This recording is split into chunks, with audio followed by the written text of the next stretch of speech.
Olá, gente! Estamos iniciando hoje o nosso bate-papo, a nossa conversa hoje aqui no Ligado do Enem, tendo como convidado o Dr. David Rodrigues, que também é professor. Dr. David, seja muito bem-vindo ao nosso bate-papo, a nossa conversa Ligado no Enem. E já inicio falando um pouco quem é Dr. David, que é psicólogo, além de professor, psicólogo clínico, neuropsicólogo, especialista em terapia cognitiva comportamental, também é formado em letras, português, pela nossa Universidade Estadual do Rio Grande do Norte, mestre na área de inteligências múltiplas e professor de língua portuguesa, como eu já disse, na rede estadual de ensino. Dr. David, novamente, seja muito bem-vindo e nós vamos hoje trabalhar um tema autoestima. Como é que a gente pode inicialmente definir o que é autoestima? É uma satisfação estar presente nesse programa, nesse projeto Ligados no Enem, e cumprimento a todos que estão aqui participando conosco desse momento, trazendo a minha gratidão pelo convite e em poder participar dessa conversa que é tão importante nesse momento dos estudos, que é uma etapa de conclusão, né, do ensino médio. A autoestima, por muito tempo se acreditou que era aquela visão externa de si, ou aqueles referenciais que os outros tinham de alguém, que alguém podia ter de alguém. Então, por muito tempo se acreditou que era como era visto, como as pessoas acreditavam sobre alguém. E a autoestima passa dessa compreensão e passa a ter um olhar mais introspecto, o auto, sobre mim mesmo. Como é que eu me vejo? Quais são as coisas, os elementos, as referências que eu tenho de mim nesse momento em que eu passo a me observar nesse contexto? Nessa dinâmica, Jadson, que a gente tem discutido na escola, o adolescente, como é que ele tem se reparado frente aos estudos, frente aos seus pares, frente a essa prova que está chegando, que é o Enem? Como é que esse adolescente se vê em relação à preparação, às competências, às habilidades para enfrentar esse momento? Então, trabalhar essa percepção de compreensão de si nesse momento é também trabalhar e perceber a autoestima. Muito bem. Existe uma relação entre a aprendizagem e autoestima? Totalmente, porque assim, muitas vezes a aprendizagem ela se torna mais difícil quando se tem a sensação de incapacidade de aprendizado ou a sensação de que não se consegue aprender. Quando eu falo sensação é porque por distorções cognitivas ou pensamentos disfuncionais, e eu explico, dentro de um universo de se pensar que há impossibilidade de aprendizado, a incompetência acontece, parece que fica mais difícil de se acreditar que é possível se desenvolver. Então, quando alguém tem a autoestima prejudicada, ela acredita que ela não consegue se desenvolver nem desempenhar atividades cotidianas, como estudar ou se desenvolver no estudo. Então, tem uma relação muito direta a aprendizagem e a autoestima. Se alguém acredita que não é capaz de desenvolver competências, de aprender e de se destacar nessa área, vai ter mais dificuldades de desenvolver nessa área da vida. Na sua experiência como educador, né, desde 2012 já, professor da rede estadual de ensino também, o que é um privilégio, não deixa de ser um privilégio nós termos, né, um professor tão capacitado, com uma outra formação, com um outro olhar, com outras experiências. Realmente, de fato, você tem percebido que a autoestima ou a baixa autoestima afeta na aprendizagem dos nossos alunos? É importante destacar, antes de responder essa pergunta, Jadson, que a gente está tratando de jovens, de adolescentes. E nesse momento da vida, por si só, é composto por muitas inquietações, conflitos, inseguranças, uma busca de identidade. Então não se pode afirmar que há um comprometimento quando talvez não se tenha estabelecido uma visão mais funcional de si. Então, trabalhar essas potencialidades, destacar esses comportamentos mais assertivos e desenvolver maneiras como o próprio Ligado no Enem oferece, vai dar mais capacidade de se perceber competente para um exame como o Enem. E essa maneira de trabalhar, de oferecer subsídio, também pode possibilitar a própria construção da personalidade, uma visão mais funcional e capacitante de si. E aí sim é um caminho muito propício para se ter bons resultados. É fácil aferir, verificar a autoestima alta, a baixa autoestima, a alta autoestima dos nossos alunos e de que maneira verificando a escola em todo o seu conjunto, seu corpo pedagógico, os profissionais de educação podem trabalhar isso para melhorar as aprendizagens? É muito possível observar a partir de comportamentos mais introspectivos, A timidez, a dificuldade de emitir uma opinião, a insegurança de fazer uma pergunta, a sensação de que pode parecer tolo ou fazer uma pergunta besta, a dificuldade de interagir com os colegas, a dificuldade de se mostrar interessado, às vezes até mesmo com conhecimento naquela área. Então, esses comportamentos podem estar denunciando uma baixa autoestima, uma insegurança que pode comprometer o desempenho desse aluno. Então, a partir do momento que muitas vezes esse aluno se nega a fazer uma leitura em público, a interagir com um colega, a fazer uma apresentação, isso pode ser uma denúncia de uma baixa autoestima, de uma insegurança, que percebendo isso a gente pode sim tentar ver o que há de positivo nesse aluno. Porque parece, Jadson, que por muito tempo nós somos educados socialmente a reparar e a criticar aquilo que não está bom, a perceber aquilo que não tem tido resultados interessantes, a destacar no aluno naquela nota baixa, a pegar aqueles resultados e estampar e fazer até chacotas com esses alunos. E talvez hoje, nesse caminho inverso, é importante que a gente possa desenvolver maneiras de apontar as potencialidades, apontar o que esse aluno tem de bom. Se ele não é bom, por exemplo, na matemática, mas ele tem outras inteligências, Gardner, por exemplo, já trazia a possibilidade de inteligências múltiplas. É bem verdade que o Enem ele vai trabalhar as competências mais formais para uma prova específica, mas esse aluno ele pode se sentir muito mais motivado e valorizado se ele tem competências na área do esporte, na área da arte, e ele já tem esse reconhecimento na escola, na família. E isso pode potencializar e deixar ele mais predisposto, inclusive para desenvolver em outras áreas formais. Então, que a gente possa validar as potencialidades, esse conhecimento que cada um aluno já tem, que é íntimo, seja da gramática internalizada, seja do conhecimento interpessoal, seja da inteligência e raciocínio lógico, e isso é importante, inclusive, para uma prova como o Enem. E para as relações sociais, sobretudo, que hoje parecem estar um tanto prejudicadas, e quando bem desenvolvidas também pode ser um outro elemento que vai contribuir na formação desse aluno. Maravilha, nós estamos conversando hoje aqui no Ligado no Enem com o professor psicólogo David Rodrigues, e estamos chegando nas nossas duas últimas perguntas, professor David. E não tem como eu não fazer essa pergunta agora, que refere-se a um momento crucial que nossos alunos que estão participando do Ligado no Enem, então nesse processo preparatório para enfrentar aí a jornada das provas, como é que ele pode, do ponto de vista desse reconhecimento da autoestima, do momento que ele vive, do preparo, como é que ele pode assim, enfrentar essas provas, essa jornada? Tomar consciência do caminho que já foi percorrido.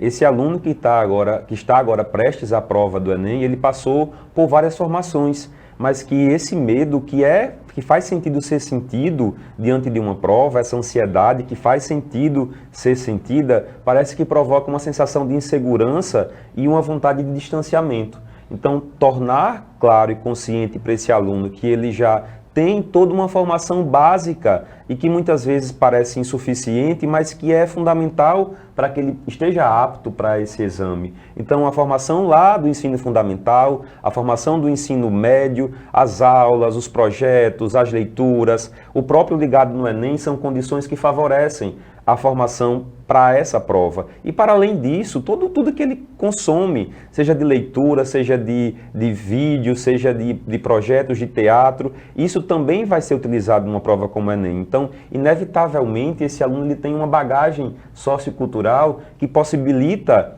ele a fazer uma prova. E é a primeira prova, é a experiência que ele pode dar o melhor, considerando que ele tem essa competência, observando os seus processos. Porque por mais que a gente, às vezes, Jadson, a gente acredita que precisa sempre mais, que a gente está distante do que deveria estar. Mas passar para olhar onde a gente já está e reconhecer minimamente o que a gente já conseguiu, pode nos tornar muito mais aptos e conscientes do que a gente já tem, do que a gente já é, e não do que a gente precisa ter para, por exemplo, fazer essa prova. Muito bom. Tudo que é bom dura pouco, né? Nosso papo aqui, nossa conversa, não tenho dúvida, professor Dr. David, que ela vai contribuir muito com as outras entrevistas também que nós fizemos aqui, outros bate-papos, nessa preparação, que eu diria que não é só para o Enem, é para a vida, né? Isso eles vão carregar essas experiências, esses saberes esses conhecimentos para o resto da vida dele, e a gente está contribuindo, está fazendo a nossa parte. A gente agradece demais a sua presença aqui e quero dizer que daqui a pouquinho tem mais uma aula show com a equipe top de professores da Rede Estadual de Ensino. Até mais. Tchau. Boa tarde, pessoal. Cadê o pessoal do Eliseu Viana, hein? Bora, bora, bora. Amanhã eu pego vocês na escola. Ó, como é? Pessoal, boa tarde a todo mundo, certo? Eu queria inicialmente dizer da minha alegria, Jadson, Kelvilane, certo? De estar aqui hoje, porque eu sempre estou com um público desse trabalhando, especialmente nessa reta final do Enem. Eu tenho até o final do ano aí bem 4 ou 5 aulões marcados. Estive agora em Recife dando um aulão sábado pela manhã, numa rede escolar que é a nível de Brasil, certo? Mas hoje eu estou imensamente feliz porque eu nunca tinha tido um público tão grande da escola pública nos assistindo, e eu peço uma salva de palmas para vocês, tá certo, pessoal? Eu acho que quando vocês escolhem estar aqui, vocês escolhem a educação como instrumento de transformação social. E é nisso que a gente acredita. Mas bora ver biologia, viu?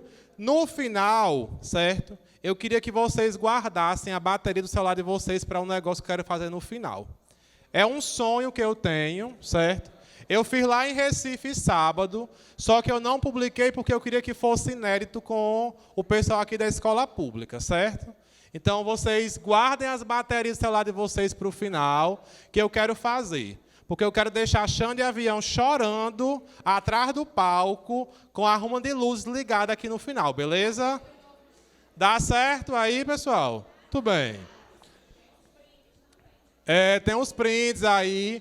Quem for marcando no Instagram, marca o Ligado no Enem, marca o professor Jadson, marca a professora Kelvilane e me marca também que a gente reposta para poder divulgar o projeto. Olha lá, Kelvilane. Pessoal, a gente vai começar a aula de hoje falando um pouco sobre como é a prova do Enem, né? Primeira coisa que vocês precisam saber ao irem fazer uma prova, e é qualquer prova que vocês forem fazer. Prova do professor Raulson, do professor Rubens, professor Assis, professor Paulo, que estão aqui, professor Alberto. Vocês precisam saber o que é que aquela prova cobra. O que é mais cobrado naquela prova, certo? O que é, por exemplo, que essa prova vai cobrar de vocês. Porque é o seguinte, quando a gente vai para uma avaliação e nós não sabemos aquilo que vai cair, é um tiro no escuro. Obviamente que o Enem ele é uma sigla para definir Exame Nacional do Ensino Médio. Então, ele vai cobrar todo o conteúdo de biologia que a gente viu, de geografia, por exemplo. No entanto, a gente tem uma recorrência de conteúdos que estão sendo mais frequentemente cobrados. Em biologia, eu trouxe aqui um gráfico para vocês, certo? Esse gráfico ele é de 2009 a 2019. 2009 foi quando teve a reformulação do Enem, não é? Até o ano 2019. Ficaram faltando aí as últimas duas edições. E de biologia, um dos conteúdos mais cobrados é o conteúdo de ecologia.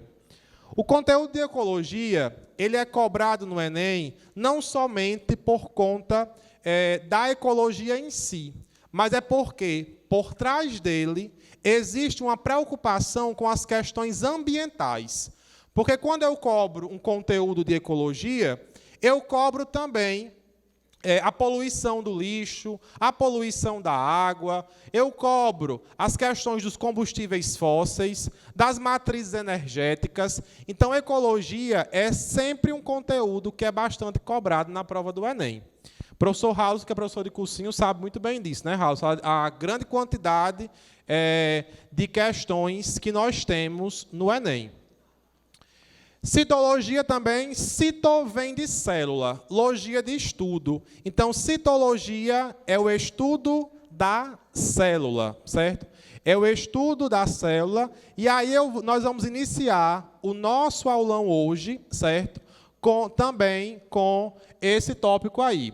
Depois vem fisiologia e genética, que aí vai cobrar um pouco sobre a parte de funcionamento do corpo, vai cobrar conteúdos que vão estar relacionados às questões de hereditariedades, leis mendelianas, por exemplo, sistema ABO, que aí vai pegar a parte dos sistemas sanguíneos. Depois vem botânica, né? Que botânica ela é uma surpresa nas provas.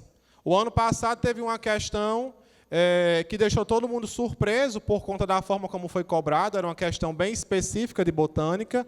E botânica é o estudo de plantas, é o reino dos vegetais. E aí, geralmente, esse tópico mais conteudista da botânica, ele não era tão cobrado. Mas eu vou mostrar para vocês como é que esse Enem ele está trazendo essas questões. Beleza? Pode passar, Kelvilane. Eu comecei falando sobre mim, né? Mas eu queria falar um pouco, né, sobre a minha trajetória. Comecei falando sobre biologia, agora sobre mim. Eu me chamo Neto, sou professor de biologia lá do Eliseu Viana, e estou afastado para a gestão da escola, certo? E sou professor também da rede particular de ensino e do vírus cursinho no extensivo para o Enem. Eu sou um homem branco, né, fazendo aqui minha autodescrição, eu sou um homem branco, uso óculos, cabelo e barba e tenho 1,86 de altura, para o pessoal que está aí acompanhando através da TV Câmara. Primeira questão aqui, uma questão de citologia, estudo de célula. No ciclo celular, atuam moléculas reguladoras. Dentre elas, a proteína P53. É ativada em resposta a mutações do DNA, evitando a progressão do ciclo até que os danos sejam reparados ou induzindo a célula à autodestruição. Livro do ensino superior, um trechozinho do livro, o livro do Albert, né, que estuda a parte de biologia celular. Mas eu queria mostrar um negócio para vocês. Passa aí, Kelvilano, por favor. Ele começa falando a questão sobre ciclo celular, não é?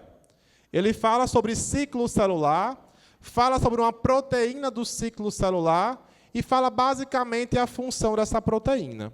Primeira coisa, o que é esse ciclo celular?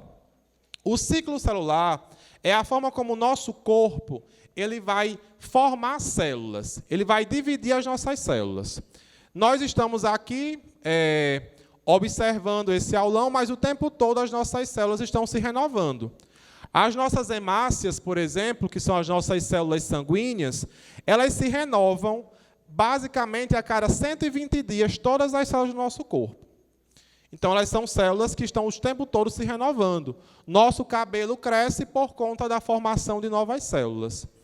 E nesse ciclo celular, pessoal, nós temos as etapas. Lá em cima eu vou ter a etapa da intérfase. Quebrando, você não, o laser não, né? Acabei. A intérfase, lá em cima, e na intérfase eu vou ter 3 etapas, G1, S e G2. O que é que essa fase G1 ela faz referência? G1 ela vem do inglês gap, que é intervalo, certo? Cadê o professor de inglês? Está certo, Paulo? Gap é intervalo mesmo? Pronto, certo? Vem a fase S, que é a fase de síntese, né? Que aí nós vamos já explicar o porquê essa fase de síntese. Quando eu digo síntese, sintetizem um texto. Produzam, por exemplo, um texto. Se eu disser a você, como é seu nome? Bruna, lá do FAM. Confere? Lá do FAM. Se eu disser, Bruna, sintetize um texto, você vai produzir um texto. Se eu pedir ao pessoal lá do Eliseu Viana, produzam uma maquete, sintetizem uma maquete, certo? Porque nessa etapa de síntese, é a etapa onde eu vou ter aí a duplicação do DNA. Toda e qualquer célula do nosso corpo, para ela poder se dividir, ela precisa, antes disso, duplicar o DNA. E essa duplicação do DNA vai passar por esse ciclo aqui. Entrei aqui na fase G1 do ciclo, a célula vai crescer. Vou para a fase G2, célula vai duplicar o DNA dela. Depois eu entro para a fase G2. G2 é o gap 2, é o intervalo 2. Nessa etapa, é uma etapa, pessoal, em que a célula ela cresce e ela se prepara para o momento mais importante do ciclo, que é a divisão propriamente dita. que vai entrar na fase M. A fase M é a fase de divisão propriamente dita, em que vai haver mitose e meiose. Nesse caso aqui, a gente está trabalhando com a mitose, certo? Essa fase da mitose, vocês estudaram mitose no ensino médio? Lembram? Não? Mitose e meiose. Divisão celular. O que é que essas células vão fazer aqui? Elas vão entrar numa fase M, que vai ter prófase, prometáfase, metáfase, anáfase, telófase e citocinese. Eu não vou entrar em cada detalhe disso aqui, até porque se eu fosse entrar, eu precisaria de uma tarde toda para dar só isso aqui, né? Mas cada uma dessas etapas, elas são coordenadas. Quando eu expliquei o ciclo para vocês, né? O ciclo ele é dividido em duas etapas, intérfase e fase M. A intérfase tem 3 subetapas. G1, qual é a outra fase? Fase o quê? Estão com fome? Fase o quê, pessoal? S. E a fase G2, certo? Essas etapas aí, elas são etapas coordenadas. Por quê? Deixa eu só organizar aqui esse fio, que ele vai me dar uma queda daqui para o final do aulão. Eu não sou muito Maria Bethânia, não, que só canta com um microfone de fio. Então, pessoal, essas etapas aí, todas elas são coordenadas. E elas existem aí pontos de checagem. O que seriam esses pontos de checagem para todo mundo compreender? Quando a gente está numa empresa, por exemplo, que eu vou vender um produto, eu tenho o sistema de verificação de qualidade daquele produto. Se eu tiver, por exemplo, vendendo uma calça jeans, eu vou ter, na última etapa ali da produção, um sistema de verificação de qualidade. Vou ter que verificar se a minha calça jeans está ok para vender. Então, o que é que eu vou fazer aí? Eu pego, em cada uma dessas etapas, eu vou ter o que eu chamo de ponto de checagem, onde eu vou verificar se ocorreu naquela etapa ali o crescimento, a duplicação do DNA ou a preparação para a fase M de forma adequada, para poder compreender aí se essa célula ela está ou não adequadamente entrando no ciclo celular. E aí vamos voltar lá para a questão, certo? Volta aí, Kelvulane. Pronto. O que é que ela vai dizer? Dentre elas, a proteína P53 é ativada em resposta às mutações do DNA. Ou seja, se o ciclo ele não ocorre de forma adequada, se ocorreu algum tipo de mutação, automaticamente as nossas células ativam a proteína P53, porque ela é uma proteína do nosso sistema de controle, dos nossos pontos de checagem. E elas vão barrar, pessoal, por exemplo, a formação de uma célula cancerígena. Porque célula cancerígena, ela se forma a partir de mutação. Então, quando eu tenho a ativação dessa proteína, ela vai barrar, aqui você não passa. Vamos imaginar, por exemplo, que eu estou multiplicando uma célula minha, essa célula nasceu defeituosa, o que é que meu organismo vai fazer? Ele vai ativar a proteína P53, para poder barrar aí a célula continuar no ciclo. Se eu não barro essa duplicação, o meu corpo vai começar a duplicar células cancerígenas. E aí vem a formação de um tumor, por exemplo, que pode acarretar a formação de um câncer até chegar ao estágio de metástase, por exemplo, né? Que é já o estágio final de um câncer. O que é que o comando, pessoal, da questão ele está pedindo? A ausência dessa proteína poderá favorecer a...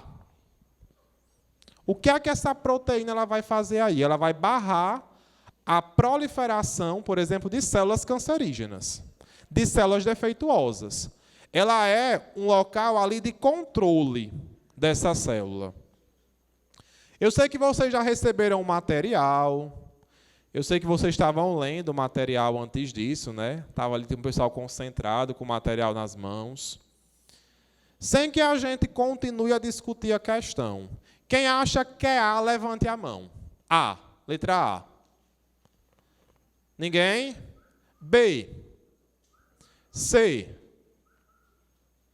Você acha que é C? C também, Arnaldo? D. Letra E. Letra E.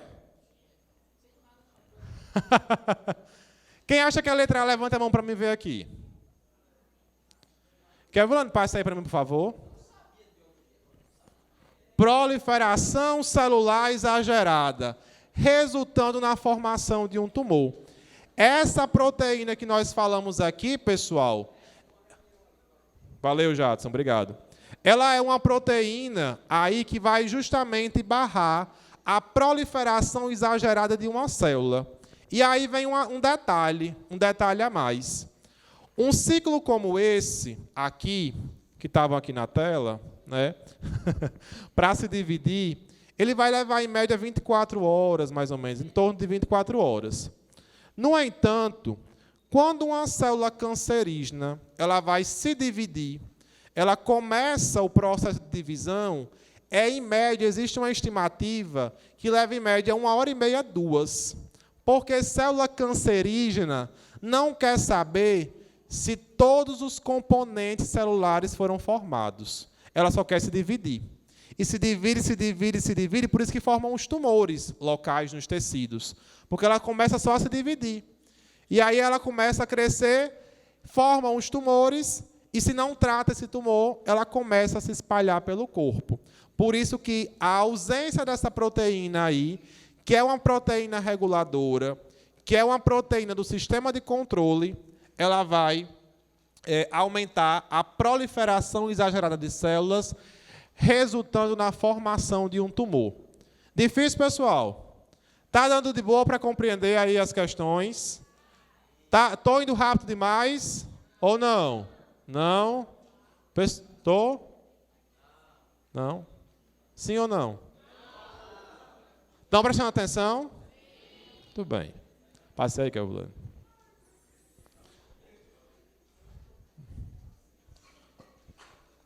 Outra questão aí falando sobre câncer, né?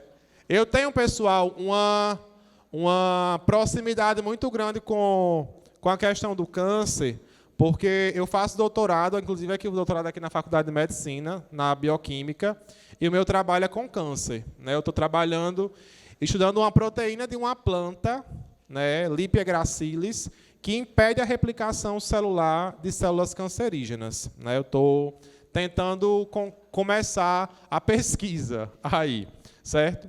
Então, eu gosto muito de câncer, e isso aqui são questões que caíram no Enem. Essa outra questão ela vai dizer o seguinte: em uma pesquisa, estão sendo testados 5 quimioterápicos quanto à sua capacidade antitumoral. No entanto, para o tratamento dos pacientes, sabe-se que é necessário verificar também o quanto cada composto agride as células normais. O que é que o texto está dizendo aí? Qualquer tipo de quimioterápico, atualmente, ele atinge também células normais do corpo.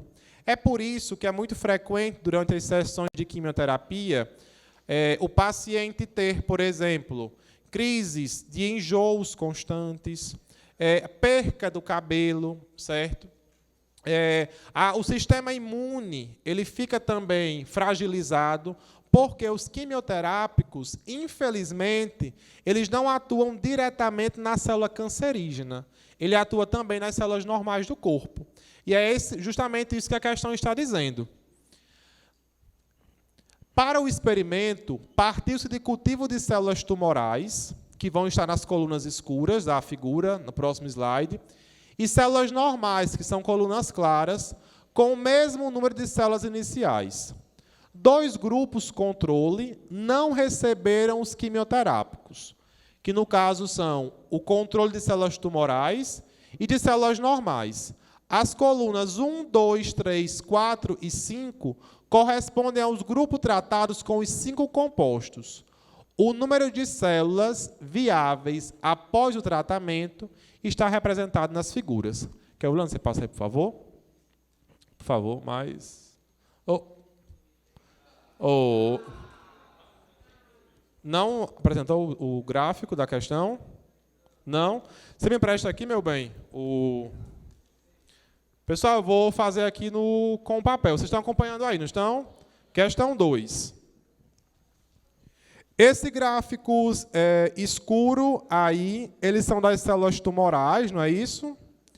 E esse gráfico claro aí, eles são de células normais. Ou seja, os gráficos escuros são células cancerígenas e os gráficos claros aí eles representam as células normais. Beleza? O que é que a questão ele está pedindo? Qual quimioterápico deve ser escolhido para o tratamento desse tipo de câncer? E aí, analisando o gráfico, que a gente pode observar.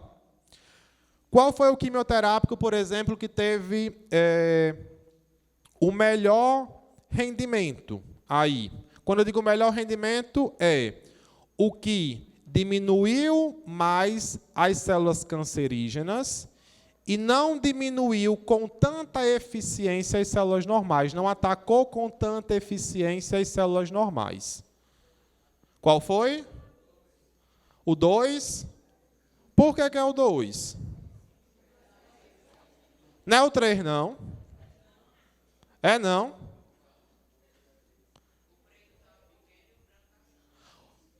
No 2, o preto está pequeno. Ô, conversa. E a coluna branca está grande. Não é isso? Confere. Kevlane, passe aí, por favor. Tá correto? Correto. Vai ganhar um copo aqui. Cadê o rapaz? Cadê o menino? Vem cá, pega aqui o copo.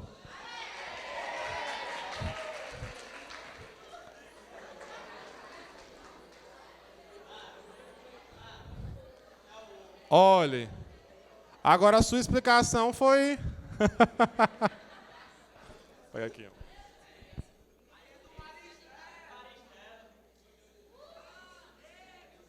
Cadê o povo do Maria Estela? Pessoal, ele seguiu o raciocínio correto.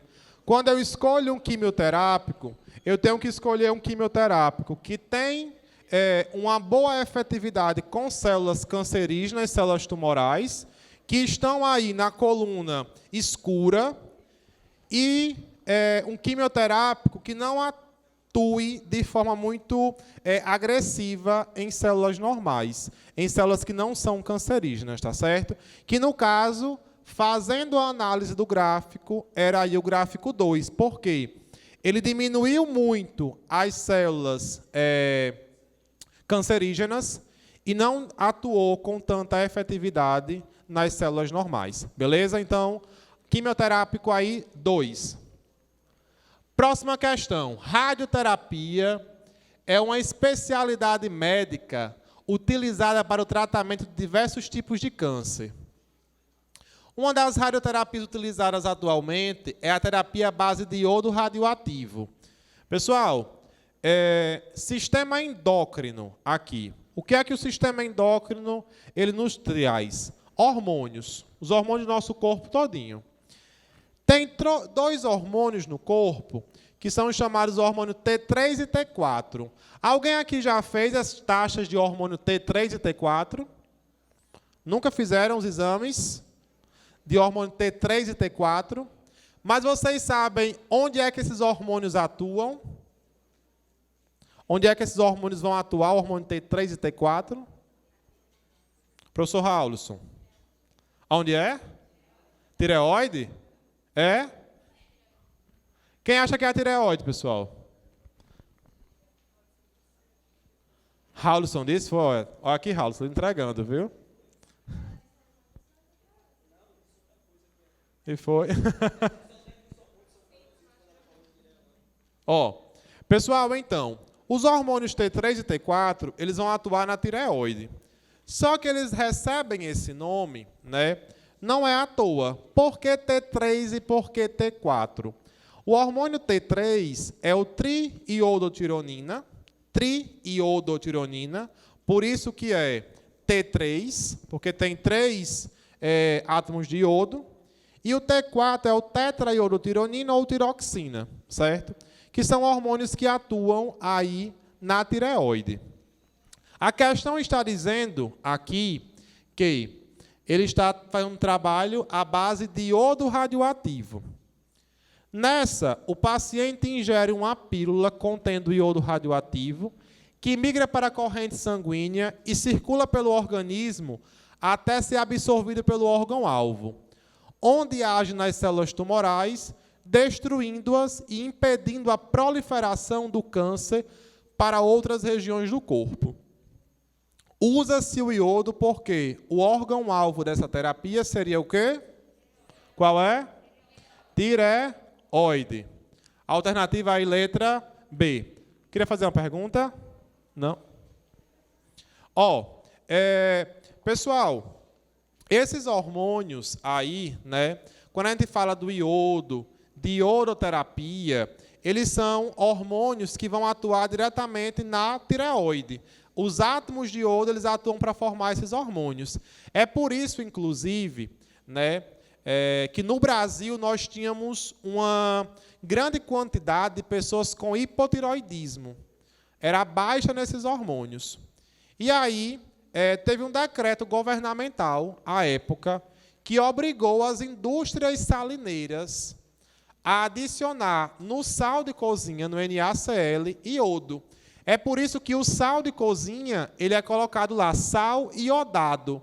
Por quê? Porque este sal ali ele tem adição de iodo.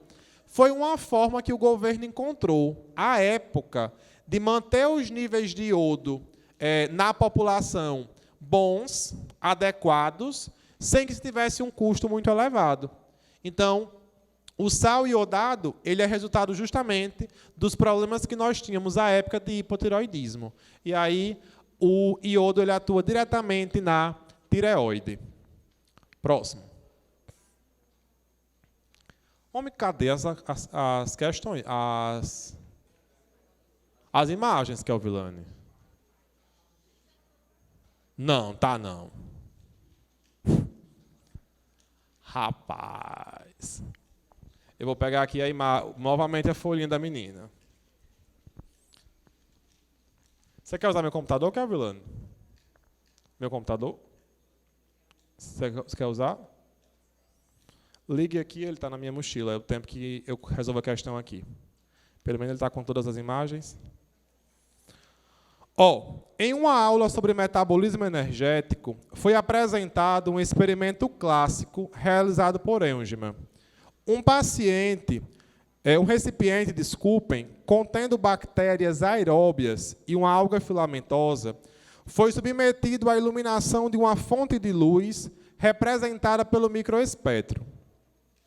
Após a explicação, um aluno esquematizou na lousa o resultado do referido experimento.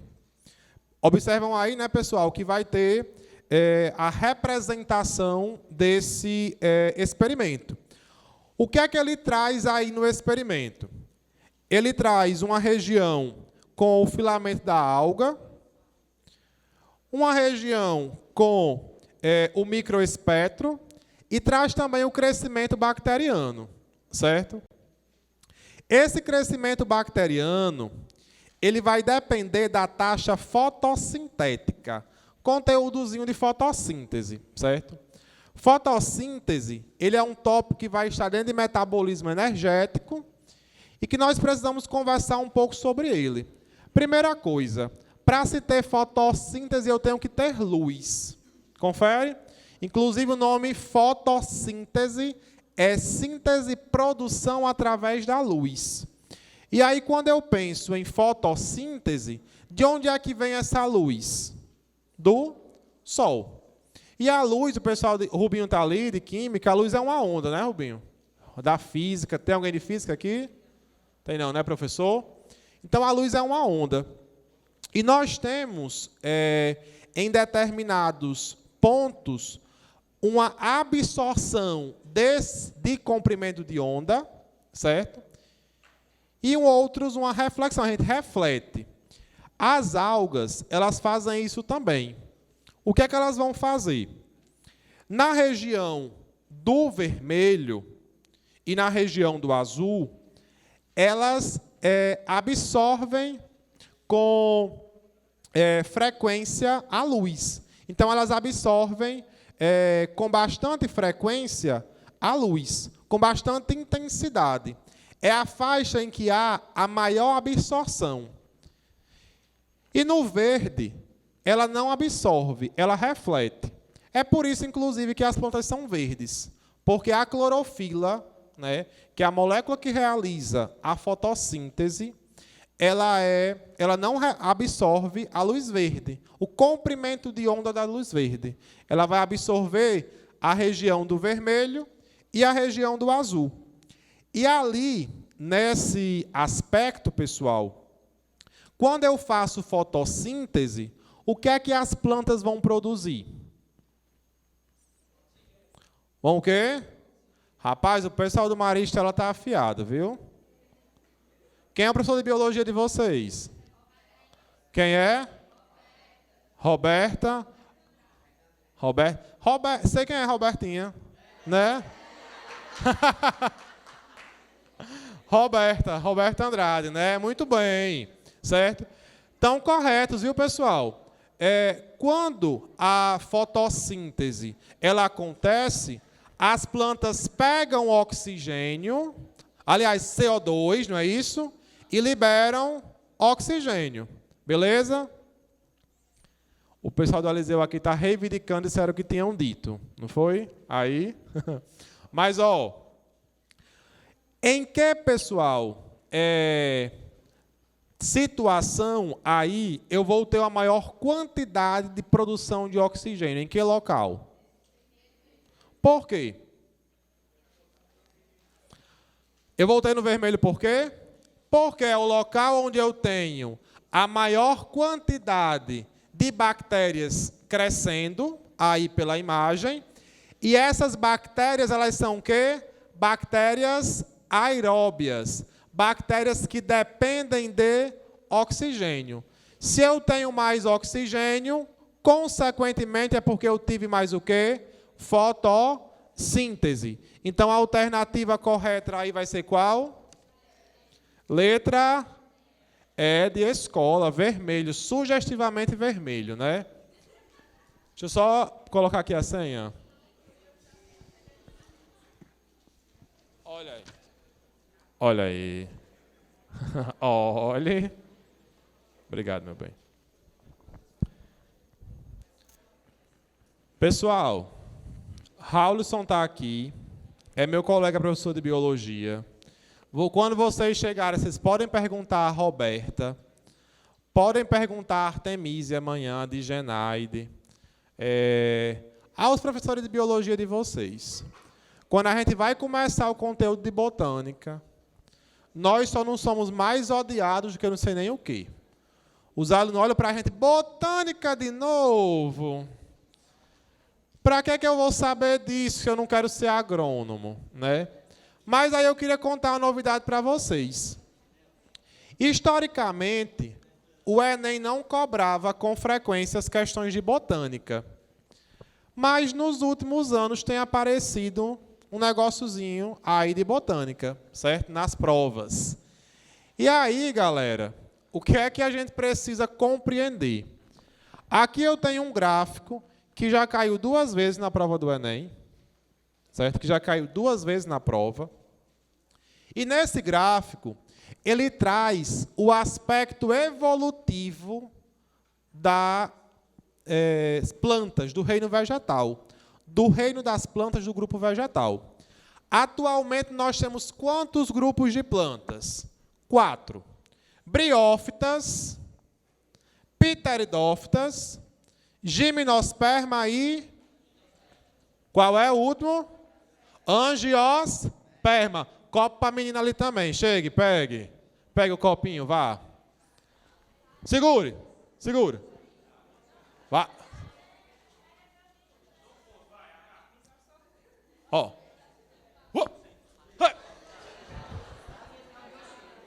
Mas, rapaz, homem, vai lá.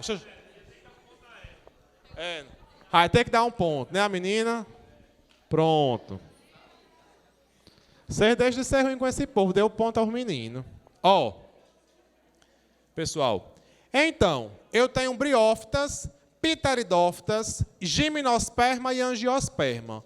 Os 4 grupos de plantas aí que nós vamos ter atualmente na Terra. Historicamente, evolutivamente, esses 4 grupos, eles se originaram de uma alga verde filamentosa, que é quem está lá na pontinha ali do gráfico, certo? Eu quero ver se vocês conseguem analisar essa filogenia aqui, certo? Eu tenho uma filogenia do grupo de plantas, em que eu vou ter briófitas, aqui embaixo as pteridófitas, depois gimnosperma e angiospermas. E eu tenho números também, certo? Sem que a gente discuta, por exemplo, quais são os números que eu tenho aí, qual seria os grupos de plantas que vão possuir a característica de número 3. Olha aí, analisem a filogenia. Eu tenho a característica 3. Quais são os grupos de plantas que possuem essa característica de acordo com a filogenia? Vou dar uma dica. Quais são os grupos de plantas que vêm depois da letra 3? Gimnosperma e angiosperma. Então, os grupos de plantas que vão possuir essa característica serão gimnosperma e angiosperma. Qual é o grupo de plantas que vai possuir a característica aí 4? 5. 2. 2. 2 é tecidos condutores. Vão ser as licófitas, que é uma pteridófita, as pteridófitas ali, aí vem gimnosperma e angiosperma, certo? Então, vocês já estão conseguindo ler a filogenia. O princípio básico de uma filogenia botânica, de uma filogenia zoológica, por exemplo, é esse daqui. É quando eu olho, certo, para o gráfico e eu consigo analisar. Eu consigo saber qual grupo de planta tem determinada característica. Mas aí vamos contar uma historinha. Evolução também é história. Isso aqui é um pouquinho de evolução do grupo de plantas. Os grupos de plantas, eles vêm de onde? Do ambiente aquático. Eles vão vir de uma alga verde. Essa alga verde, que deu origem ao grupo de plantas, inicialmente formaram-se briófitas e depois as pteridófitas. Só que esses 2 grupos de plantas, né, as briófitas são os musgos, aquelas plantinhas pequenininhas.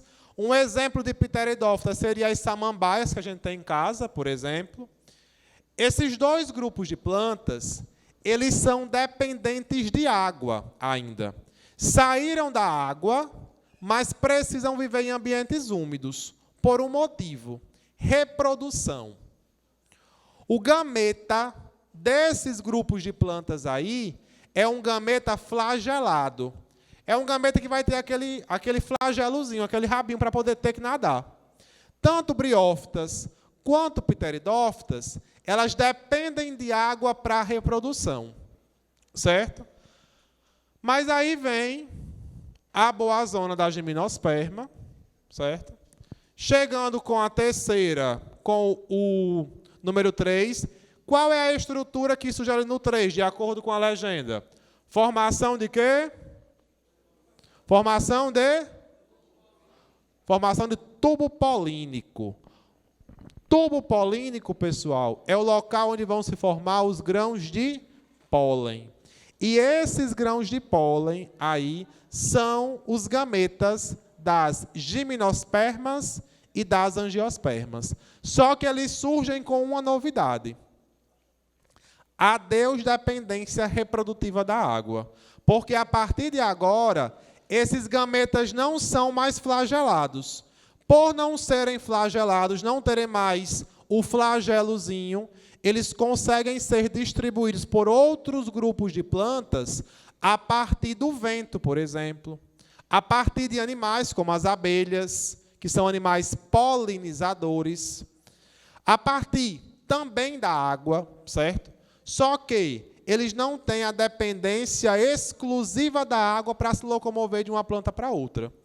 É por isso que as gimnospermas, certo? Elas são o grupo de plantas que é conhecido como répteis do reino vegetal. Por que répteis do reino vegetal, né? Réptil é um animal, é um protozoário, é um fungo, é o quê? O réptil? É um animal, né? As cobras são... Olha ali. As cobras, elas são répteis, né? E elas são animais. Foi nos répteis do reino animal que elas perderam ainda a dependência da água. Antes dos répteis vinham os anfíbios, né? Que ainda, anfíbio é um animal de vida dupla, e eles ainda são ali um grupo de animais que dependem da água. Os répteis não. Os répteis saem da água, eles não perderam a dependência da água para a reprodução.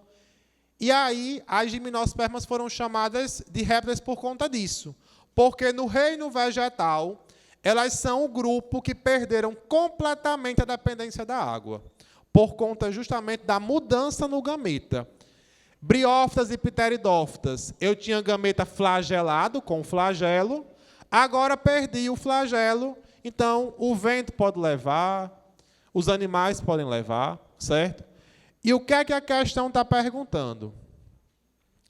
A aquisição evolutiva que permitiu a conquista do ambiente terrestre pelas plantas está indicado pelo... Quem acha que é A? B? C? Rapaz, o pessoal do Maristela. D? E? Por que seria C? O que é que tem no C? Pela legenda ali, o que é que tem no C?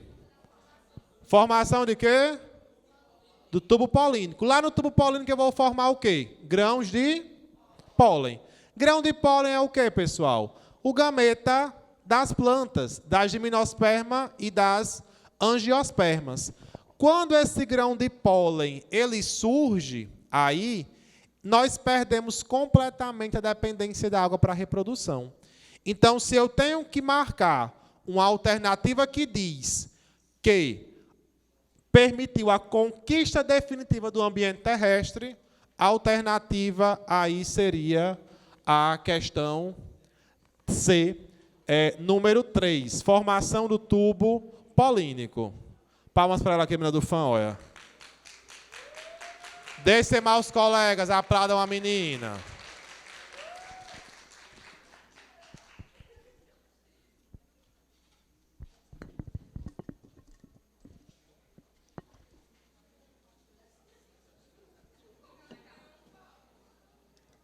Oi?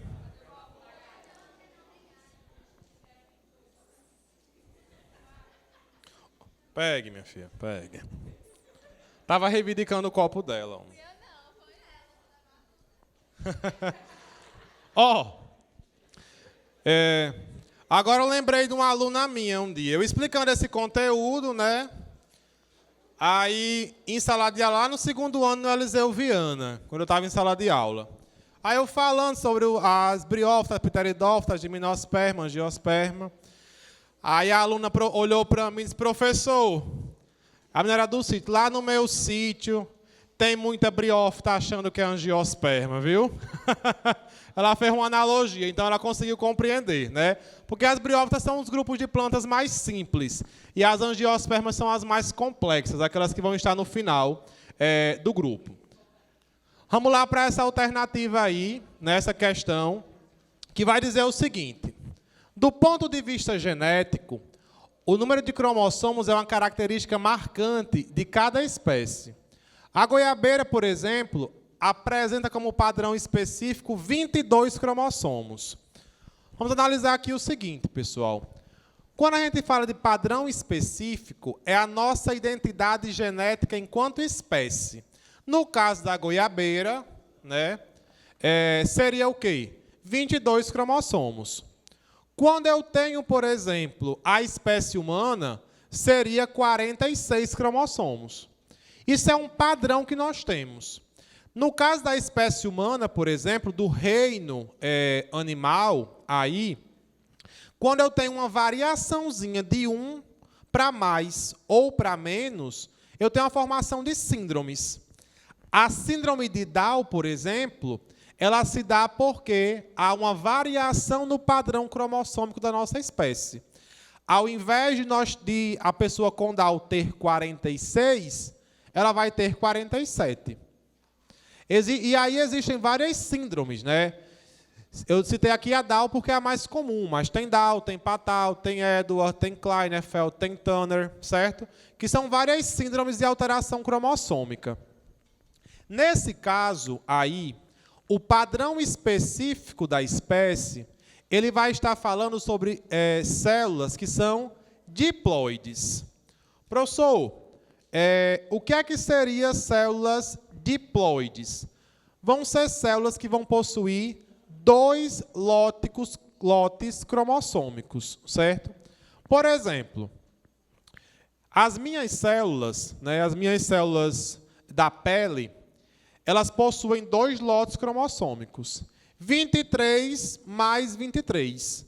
Esses 23 aí vieram do meu pai e outros 23 vieram da minha mãe. Por isso que é diploide, é 2, certo? Di é 2. E ploide está relacionado ao cromossomo. Então, eu vou ter 2 lotes cromossômicos. Nesses 2 lotes cromossômicos, pessoal, eu vou ter o quê?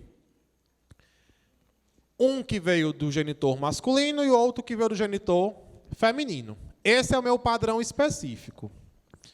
Nas células gaméticas, por exemplo, os meus espermatozoides, os ovócitos de Kelvin-Lane, certo? Nós temos aí metade dos cromossomos. Se eu tenho 46 nas células normais, nas células somáticas, metade disso é quanto? 23, né? Então, os ovócitos de Kelvin-Lane, os meus espermatozoides vão ter 23 cromossomos, beleza? Quando eu penso, pessoal, nesses cromossomos, eu estou falando de um padrão específico de cada espécie, e aqui nós vamos tratar da espécie da goiabeira, certo? Só que o que é que vocês precisam entender? Quando falar de gameta, seja no reino vegetal, seja no reino animal, gameta sempre será haploide, só vai ter um lote cromossômico. Por que que os meus espermatozoides só possuem 23? Porque é meu gameta. Se um dia chegar a fecundar, por exemplo, um ovócito feminino, ele vai juntar 23 meu com 23 do ovócito, 46. E aí eu vou formar um zigoto. A partir do zigoto, o zigoto é a célula ovo, certo? Eu vou ter um padrão específico da espécie. Se eu junto 23 mais 23, eu tenho aí quanto? 46. Padrão específico da minha espécie. No caso da goiabeira, por exemplo, pessoal, o zigoto da goiabeira vai ter quantos? Quantos? 22, certo? E o gameta da goiabeira? 11. Só que aí tem uma novidadezinha, né? Que foi, inclusive, a novidade que caiu no Enem do ano passado, né? Que perguntava qual era a função do endosperma, né? O ano passado, caiu uma questão no Enem, e uma questão assim extremamente específica, que pelo TRI, ela estava no nível difícil do Enem, que perguntava, né, o que era o endosperma. E o endosperma ele é uma estrutura que se nutre, certo? Que se forma, na verdade, a partir de uma dupla fecundação.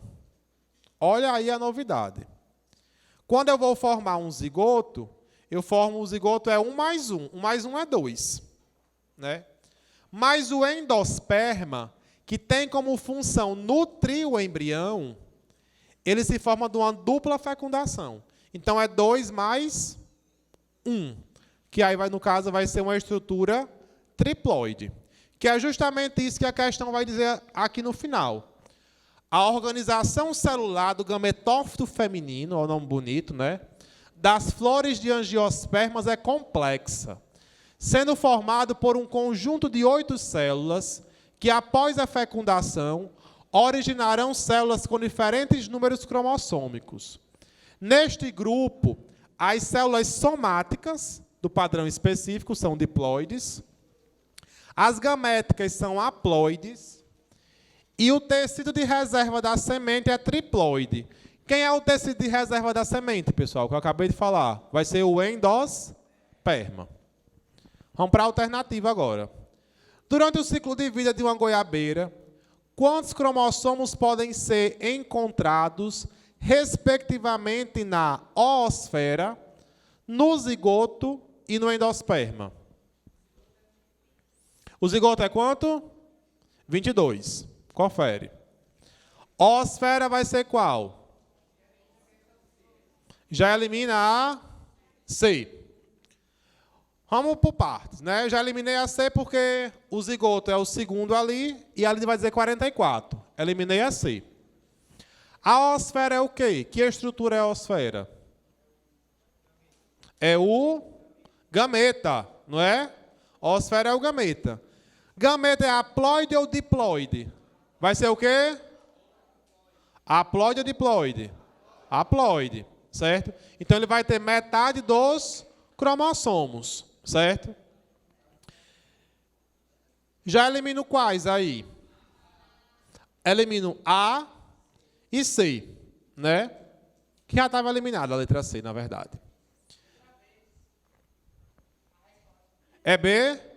Por quê? O endosperma vai ser quantos?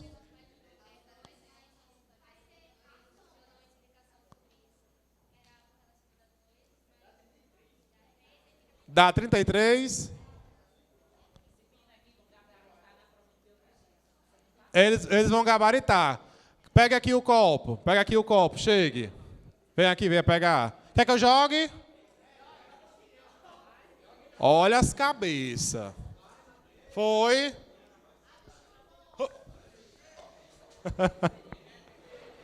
Ó.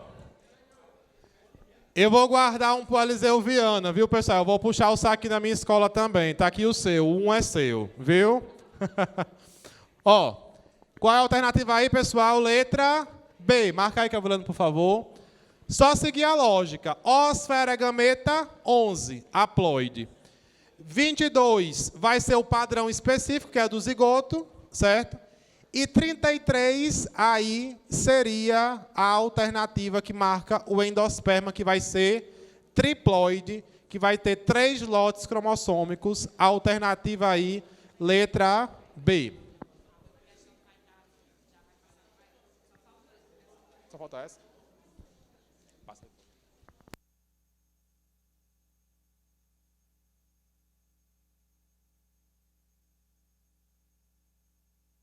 Pessoal, a produção está me dizendo aqui que falta quantos minutos, Cavilane? 10 minutos. Deixa as questões aí que faltam. A gente tem, daqui a pouco, depois do meu aulão, vai ter o programa, né, À Tarde com Sônia Abrão, na televisão. Então, eles vão estar aqui, a produção já está mandando cortar. Mas tem 10 minutos. Vocês estão gostando? Sim. Se disserem que não, vocês me pagam depois, viu, também?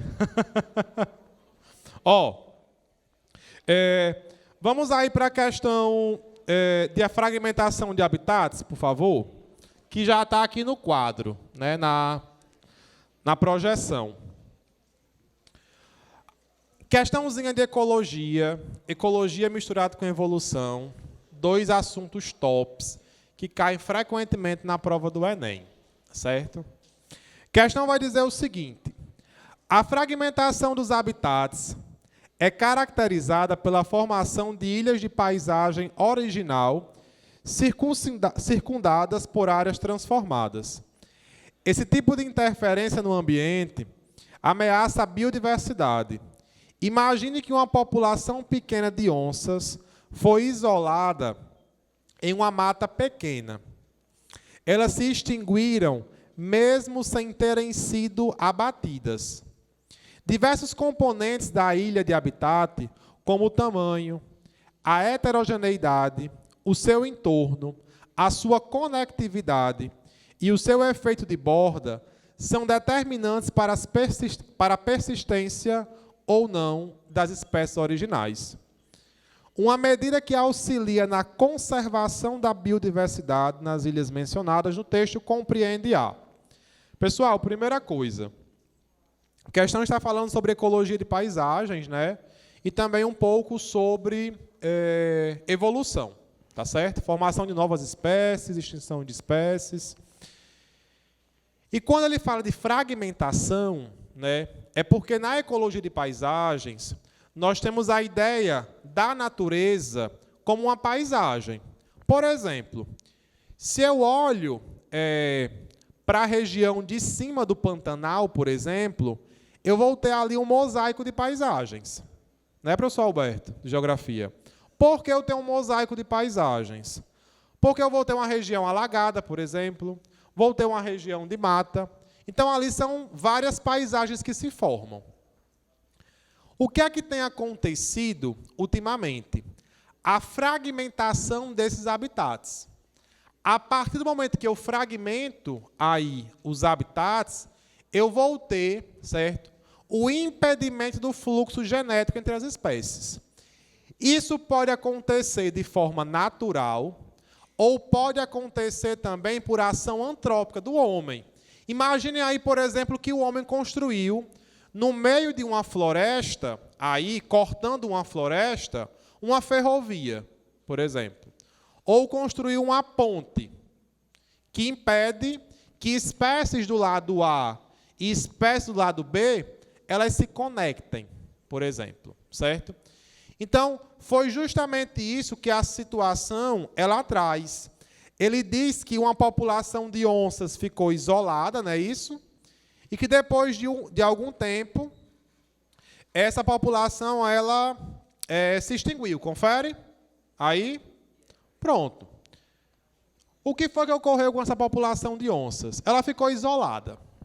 A partir do momento que a espécie fica isolada, ela não troca mais material genético, né? Ela não vai mais fazer cruzamentos. E o material genético, a troca de cruzamentos de material genético entre os indivíduos, ele é de extrema importância para a manutenção da espécie. Inclusive, né, nós temos essa diversidade todinha aqui de pessoas da mesma espécie por conta da troca de material genético que há entre as pessoas, certo? Então, eles ficaram isolados, no cantinho, não conseguiam mais fazer a permutação de material genético. O que ocorreu foi que, ao longo do tempo, elas foram extintas. Nós temos, dentro da biologia da conservação, uma alternativa para isso, que é a construção de corredores ecológicos. O que é que são esses corredores ecológicos aí? Eles são espaços que vão ser criados para manter o fluxo gênico entre as espécies. Por exemplo, se eu construo uma ponte no meio de uma floresta, eu posso deixar o espaço debaixo da ponte aberto para que as espécies consigam transitar de um lado para o outro. Se eu tenho, por exemplo, uma fragmentação de uma espécie por alguma região, né, sei lá, por ação de um terremoto, eu posso, através da biologia da conservação, construir um espaço em que as espécies que foram divididas, elas venham intercruzar. E aí esses espaços, eles são chamados de corredores ecológicos, porque são estruturas que permitem aí o espaço para troca de material genético, para regiões que estavam anteriormente divididas. Beleza? Esse material genético aí, ele é de extrema importância para a manutenção da espécie, e é justamente aquilo que a questão está perguntando. Uma medida que auxilia na conservação da biodiversidade nas ilhas mencionadas no texto seria a formação de microhabitats. Se eu vou formar microhabitats, eu vou fragmentar mais ainda os espaços, né? Criar mais fragmentação de espaço. B, ampliação do efeito borda. O que é que seria esse efeito borda, pessoal? Seriam as regiões que estão no limite do espaço, entre um fragmento e outro. C, construção de corredores ecológicos. É a C? Tudo bem. Então, a alternativa aí seria a letra C de casa, né? C de CEP. Cadê o pessoal? C de CIPEV. C de CIPEV. CEP também, viu, pessoal? E vamos para a última questão aí, que é a Vilane, certo? Vocês guardaram bateria para mim, pessoal? Guardaram? Muito bem. Kelvilane, olha, eu vou realizar um sonho hoje meu, certo? Mas eu conto já esse sonho para vocês. É Kelvilane que botou isso na minha cabeça. Ela que nutriu em mim esse sonho. Aqui. Grandes reservatórios de óleo leve de melhor qualidade e que produz petróleo mais fino foram descobertos no litoral brasileiro, numa camada denominada pré-sal, formada há 150 milhões de anos. A utilização desse recurso energético acarreta para o ambiente um desequilíbrio no ciclo do... Pessoal, o petróleo é um combustível fóssil. Combustíveis fósseis são formados pelo quê, Rubinho? Combustíveis fósseis. Por hidrocarbonetos. Diga aí o que você disse. Matéria orgânica, também, né? São formados por hidrocarbonetos, quimicamente falando, né? Hidrocarbonetos são compostos formados por hidrogênio e carbono. Com base nessa informação, a gente já consegue eliminar quais alternativas aí? A, B e E, né? Ficaram apenas as alternativas C e D. Vamos lá a C aí. A utilização desse recurso energético acarreta para o ambiente um desequilíbrio no ciclo do carbono devido ao aumento dos carbonatos dissolvidos no ambiente marinho. Por que não seria essa, né? O pré-sal lá no mar? É só no mar? Não. Tudo bem. O recurso foi encontrado no ambiente marinho. Só que ele vai ser explorado e vai ser utilizado em ambiente terrestre muito. Certo? Então, o que é que a questão está dizendo? Questão letra D, que vai ser o carbono, devido à liberação das cadeias carbônicas aprisionadas abaixo dos sedimentos. A alternativa aí, letra D. Pessoal, inclusive, isso daqui é uma das outras preocupações acerca das queimadas na Amazônia, certo? A partir do momento que eu estou queimando a Amazônia, ou qualquer outro tipo de floresta, eu estou liberando para os espaços aí, certo? Para a atmosfera, uma grande quantidade de carbono que estava aprisionada anteriormente nas florestas. E isso interfere diretamente no ciclo do carbono e, consequentemente, agrava os efeitos do aquecimento global. Beleza, pessoal? Galera, e aí, vocês gostaram? Foi show? Obrigado.